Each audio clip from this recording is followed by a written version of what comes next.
नमस्कार मित्रों, आप सभी का जो है हमारे YouTube चैनल ज्ञान तिलक IAS अकेडमी में स्वागत है। आज जो है हम आप लोग के लिए एक इम्पोर्टेंट टॉपिक लेकर आए हैं, जिसका नाम है जो है कासर्ट स्थलाकृति या भूमिगत जल के द्वारा निर्मित स्थलाकृति का निर्माण कैसे होता है। और ये जो है ये वीडियो आप सभी के लिए मोस्ट इम्पॉर्टेंट है, क्योंकि जो TGT देने वाले हैं, PGT देने वाले हैं, LT या GIC देने वाले हैं, उन सभी विद्यार्थियों के लिए जो है यह बहुत ही महत्वपूर्ण वीडियो है। जैसा कि नदी के द्वारा निर्मित स्थलाकृति के संदर्भ में जो है टॉपिक कंप्लीट हो चुका है, और आज जो है ये कासर्ट स्थलाकृति, फिर इसके बाद जो है नेक्स्ट में हिमनद के द्वारा निर्मित स्थलाकृति, सागरीय तरंग के द्वारा निर्मित स्थलाकृति जैसे टॉपिक पर जो है मरुस्थलीय क्षेत्रों में पवन के द्वारा निर्मित स्थलाकृति, जो फिजिकल ज्योग्राफी में बार बार परीक्षा पूछे जाते हैं, प्रैक्टिस सेट में जो चीज देखा गया है उस चीज को लेकर आज हम जो है वीडियो में डिस्कस करने वाले हैं। तो दोस्तों आप लोग जो है वीडियो में बने रहिए। आज जो है इसमें चित्र के माध्यम से सारी चीजों को कवर किया जाएगा। तो इसमें देखते हैं कि स्थलाकृति या भूमिगत जल के जो कार्य होते हैं कितने आधार पर होता है। तो सबसे पहले जान ले जानकारी के लिए कि ये 3 आधार पे होता है। पहला है कि भूमिगत जो है युवावस्था, प्रौढ़ावस्था, वृद्धावस्था 3 आधार पर होता है। अब ये 3 आधार पर जो कार्य होता है, इनमें जो किन किन स्थलाकृतियों का, युवावस्था में किस स्थलाकृति का निर्माण होता है, प्रौढ़ावस्था में किस स्थलाकृति का निर्माण होता है, और वृद्धावस्था में किस स्थलाकृति का निर्माण होता है, आज हम लोग जो है इसको देखते हैं। तो युवावस्था में जो है घोल रंध्र व संबंधित स्थलाकृति का निर्माण होता है। और फिर जो है इसके बाद जो घोल रंध्र व संबंधित स्थलाकृति का निर्माण होता है, ये सतही जल के द्वारा घोलीकरण की क्रिया होता है। किससे? सतही जल के द्वारा, सतही जल द्वारा घोलीकरण की क्रिया, घोलीकरण की क्रिया होती है। अब इसमें जो है प्रौढ़ावस्था में देखेंगे, प्रौढ़ावस्था में कंदरा व इससे संबंधित स्थलाकृति का निर्माण होता है। कंदरा व इससे संबंधित स्थलाकृति, इससे संबंधित स्थलाकृति का निर्माण होता है। ठीक है। अब स्थलाकृति जो कंदरा व इससे संबंधित स्थलाकृति का जो निर्माण होता है, यहाँ पर ये जो होता है ये भूमिगत जल के द्वारा घोलीकरण क्रिया द्वारा होता है। कैसे? भूमिगत जल द्वारा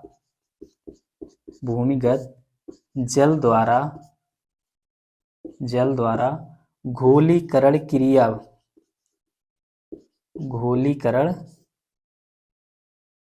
क्रिया द्वारा होता है।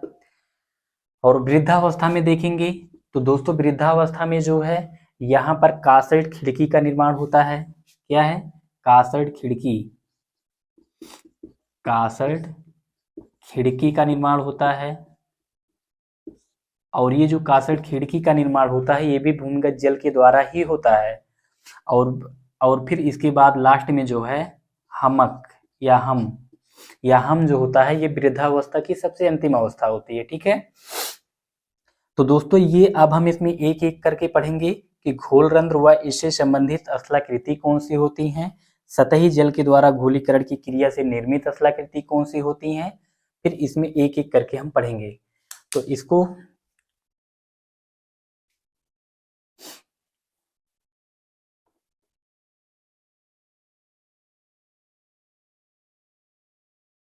देखिए, घोल रंध्र को हम देख लेते हैं। घोल रंध्र से संबंधित जो हमने चित्र का अंकन किया है, आप इस पे एक नजर देख सकते हैं कि A से B तक इसके बीच में जो है घोलीकरण की क्रिया कम हो रही है। C से D तक देखेंगे तो यहाँ पर जो है ये A B की अपेक्षा ये ज्यादा जो है बृहद है। और E और F को देखेंगे तो ये C और D की अपेक्षा ज्यादा बृहद है। कहने का मतलब जो है घोल रंध्र से संबंधित जो स्थलाकृति है बार बार परीक्षाओं में पूछा गया है। इसमें है जैसे घोल रंध्र, विलयन रंध्र, डोलाइन, युवाला, पोल्जे, पोनोर, ये क्या होता है। तो इस पे जो है देखेंगे इन स्थलाकृतियों को।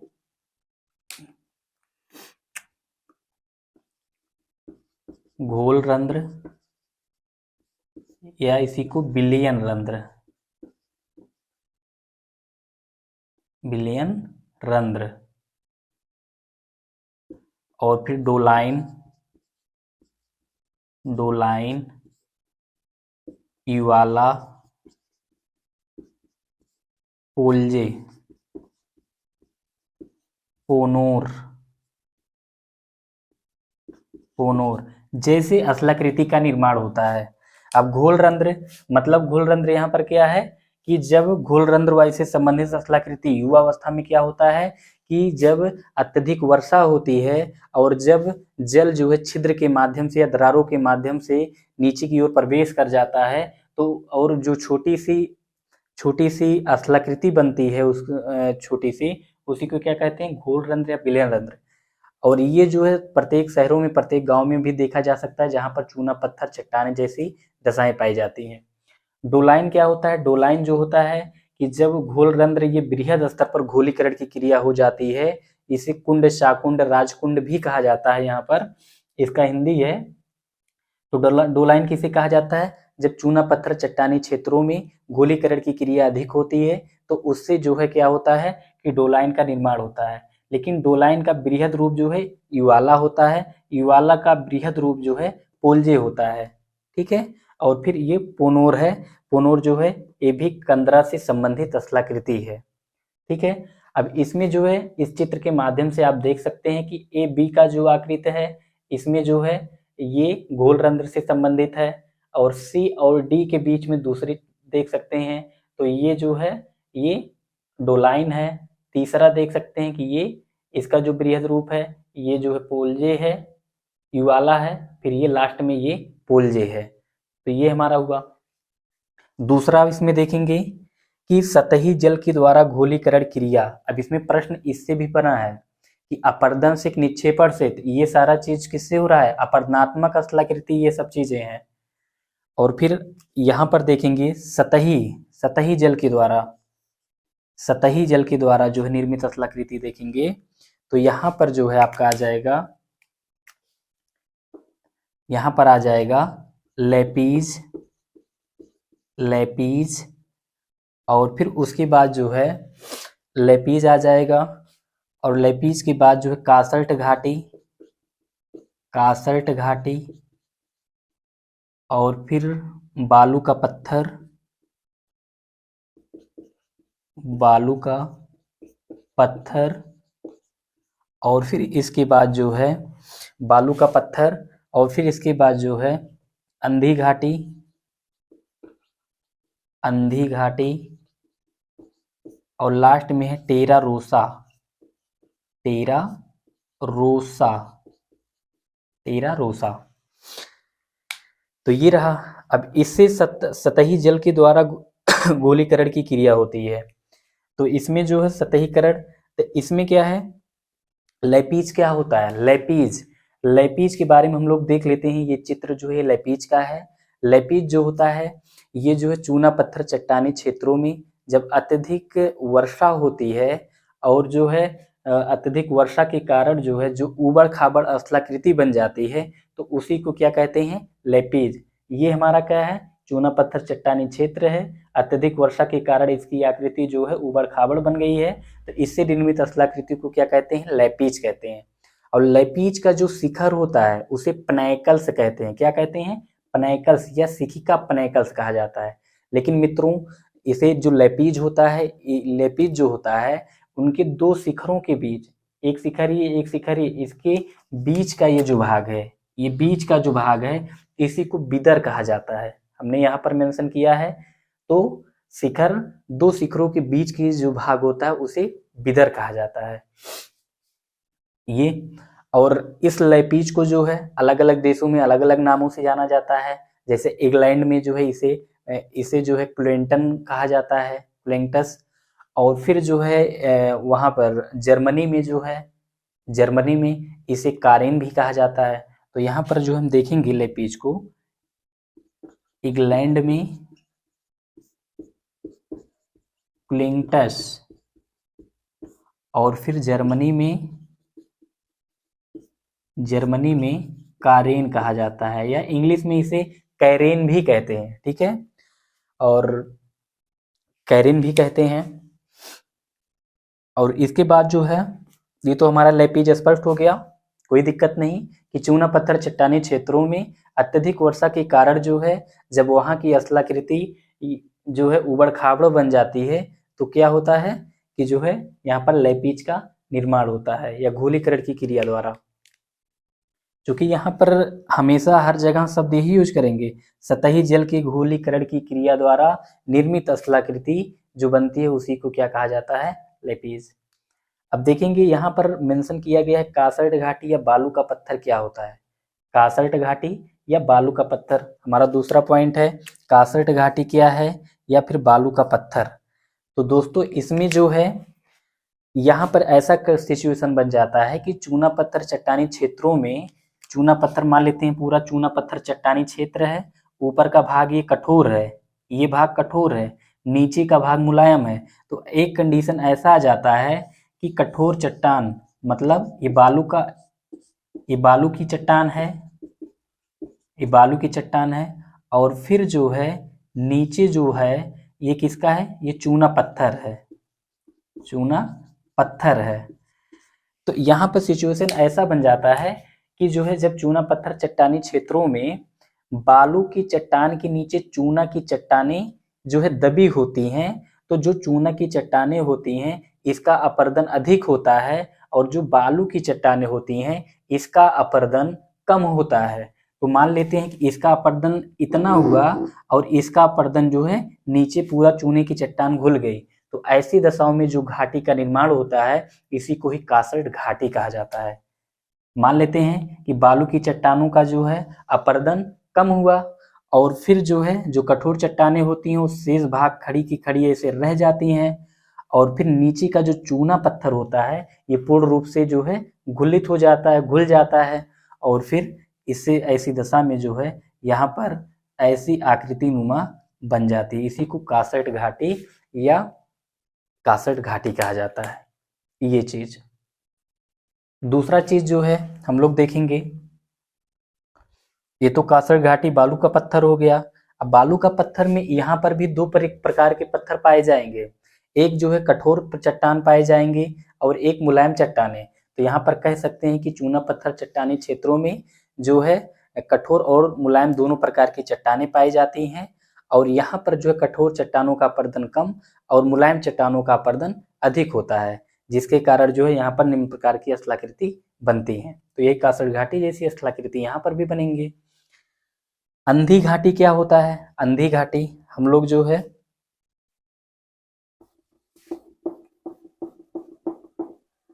अंधी घाटी क्या होता है, और ये सब पीजीटी में सब पूछा गया है, प्रैक्टिस सेट आप लोग सॉल्व करेंगे तो सब पूछा गया है। अंधी घाटी क्या है, देखिए ये हम अंधी घाटी का चित्र बना रहे हैं समझने के लिए, ठीक है। ये जो है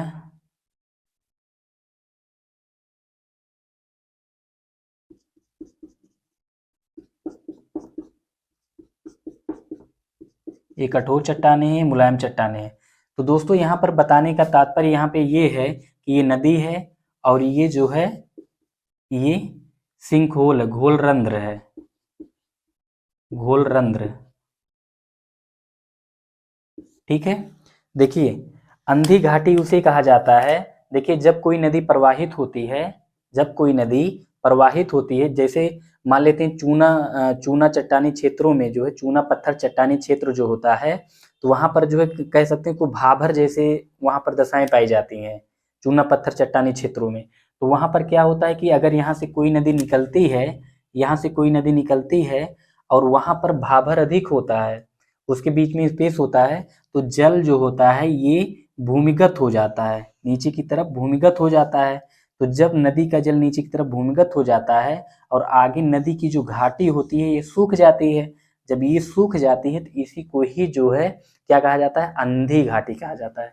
मतलब जब जब प्रवाहित होती हुई नदी, या कह सकते हैं जब चूना पत्थर चट्टानी क्षेत्रों में कोई नदी जो है प्रवाहित होती है और आगे जो है मार्ग में घोल रंध्र या विलयन माध्यम से होकर भूमिगत हो जाता है नदी का जल, तो आगे की घाटी जो है सूख जाती है, जिसे अंधी की घाटी कहा जाता है। ये हमारा रहा। अब बचा टेरा रोसा क्या किसे कहते हैं? टेरा रोसा दोस्तों, चूना पत्थर चट्टानी क्षेत्रों में जो है क्या होता है कि चूना पत्थर चट्टानी क्षेत्रों में जो टेरा रोसा होता है, चूना पत्थर चट्टानी क्षेत्रों में क्या होगा, वहां पर जो चट्टाने होती हैं, चूना की चट्टाने होती हैं, चूना तो अत्यधिक वर्षा के कारण घुलकर बह जाता है। जो कंकरीली मृदा बचती है, जो कंकरीली पत्थर बचते हैं, उसी को ही टेरा रोसा कहा जाता है। ठीक है, तो ये जो हमारा ये टेरा रोसा कंप्लीट हो गया। अब इसके बाद जो है हम आते हैं प्रौढ़ावस्था में। प्रौढ़ावस्था में प्रौढ़ावस्था में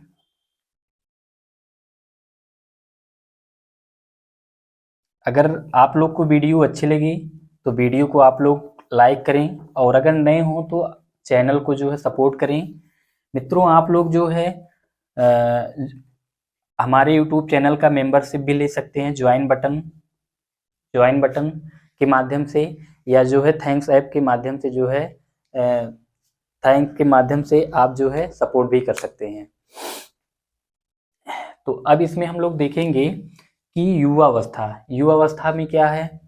और जैसा कि हम आप लोग को बता दें कि जो ज्वाइन बटन मिला है, ज्वाइन बटन का मतलब ये है कि अभी तो हम यूट्यूब पर जो है नॉर्मली वीडियो ऐसे मतलब बना रहे हैं टॉपिक वाइज, लेकिन जो मेंबरशिप हमारे यूट्यूब चैनल का लेगा, उसमें जो है नेट का, जेआरएफ का और सभी प्रतियोगी परीक्षाओं का जो है एक पूर्णतः सिलेबस के अकॉर्डिंग उसमें सारा चीज़ जो है पढ़ा रहेगा। तो इसका लेने का फ़ायदा जो है यही है। जिस भी मित्र को, स्टूडेंट को लेना चाहते हैं, आप जो है ले सकते हैं।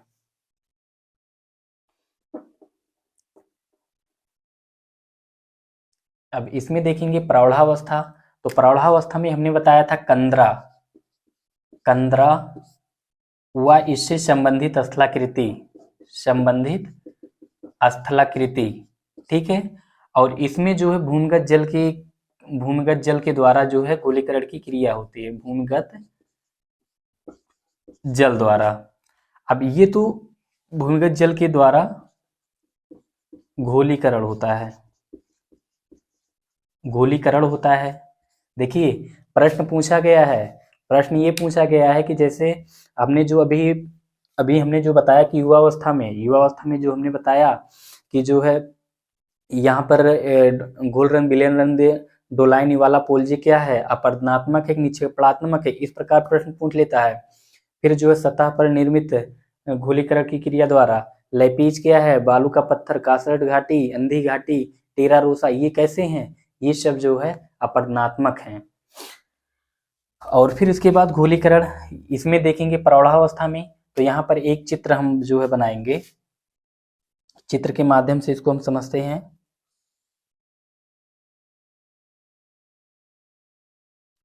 ये जो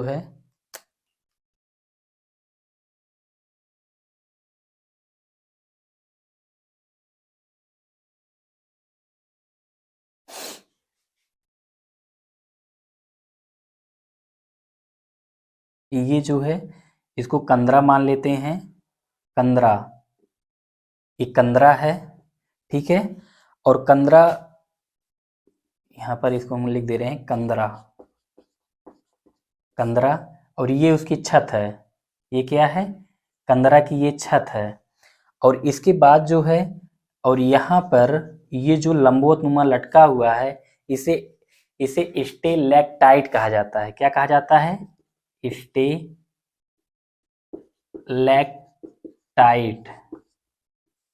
स्टेलैक्टाइट कहा जाता है। इसे आसचुतास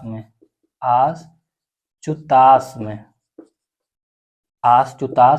या इसी को आकाशीय कहा जाता है। आकाशीय पूछा गया है पेपर में। और फिर दूसरा ये है नीचे कंदरा की ये सतह है, ये क्या है, ये सतह है।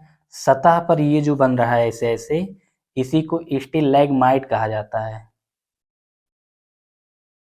स्टेलैग्माइट स्टेलैगमाइट कहा जाता है, इसे निश्चुताश्म कहा जाता है, निश्चुताश्म कहा जाता है, या इसी को दोस्तों पातालीय भी कहा जाता है, पातालीय भी कहा जाता है। अब देखिए, और यहाँ पर जो है, जो जब चूना जम जाता है क्षैतिज नुमा, इसी को ट्रेवाइन कहा जाता है,